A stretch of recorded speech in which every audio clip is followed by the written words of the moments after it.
Hi, నేను మీ గంగులారండి. మీరు విదేశాలకు వెళ్తున్నారా? వెళ్తే జాగ్రత్త. మీకంటూ ఒక గోల్ ఉండాలి, మీకంటూ ఒక విజన్ ఉండాలి. ఆ విజన్ను, ఆ కళను సహకారం చేసుకోవాలంటే మీ ఐడియాతోని ముందుకెళ్ళాలి. కానీ సంపాదించిన డబ్బులు అన్న చేతిలో పెట్టారా? గోవింద గోవింద.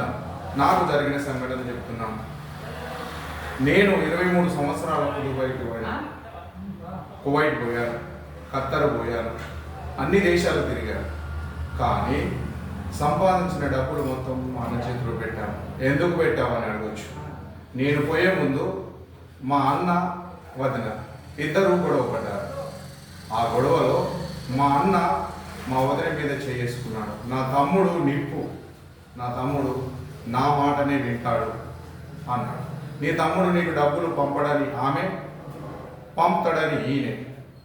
ఇట్లా చేసేసరికి నేను మా అన్న మాటకు విలువేయాలని మా అమ్మ కూడా గదవ పట్టుకొని, నాన్న వదిలేను కాదని తమ్ముడి మీద ప్రేమతో నిన్ను తోలిస్తున్నాడు, నువ్వు అన్నకు తప్ప ఎవరికి పంపొద్దు పైసలు అన్నా. కానీ పంపిన డబ్బులను ఏం చేశాడు? ఆస్తుల రూపకంగా, ఫిక్స్డ్ డిపాజిట్ రూపకంగా అన్నీ చేశాడు. కానీ ఇప్పుడు వచ్చేసరికి నీకేమి ఇయ్యాని అన్నీ సర్వం ఉంచి తల్లి పాదాలు పట్టుకుని రాసుకున్న ఒక ఒప్పందాన్ని ఉల్లంఘిస్తూ, ఇది సివిల్ మ్యాటర్, నేను కోర్టుకు పోతా, కోర్టులో తేలినాడే ఇస్తా, అప్పటి వరకు నీకు ఏమి ఇయ్య అన్నాడు. అందుకనే నేను ఒక 10 సంవత్సరాల డబ్బులు మాత్రం ఆయనకి ఇచ్చాను. లాస్ట్ నేనంటే 16 సంవత్సరాలు దుబాయ్కి వెళ్ళాను. కానీ లాస్ట్ 6 ఇయర్స్ అంటే 6 సంవత్సరాల పైసలు నా దగ్గర పెట్టుకొని నేను ఒక ఇల్లు కట్టుకున్నాను. అదే కనుక లేకుంటే ఈరోజు నేను రోడ్డున పడేవాడిని. గోవిందా గోవిందా. అందుకని మీరు మీ డబ్బులను ఎలా సేవ్ చేసుకుంటారో అలా సేవ్ చేసుకోండి.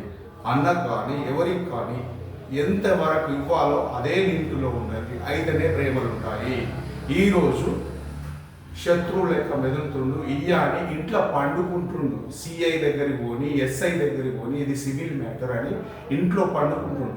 తన పెద్ద మనుషులు కూడా, మా బాలి వాళ్ళు కానీ అందరూ వచ్చి చెప్పినా వినకుండా ఇంట్లో పండుకుంటూ నేను కోర్టుకు పోతానంటుండు. అందుకనే మీకు నాకు జరిగిన నష్టం ఇంకెవరికి జరగదు ఈ భూమి మీద.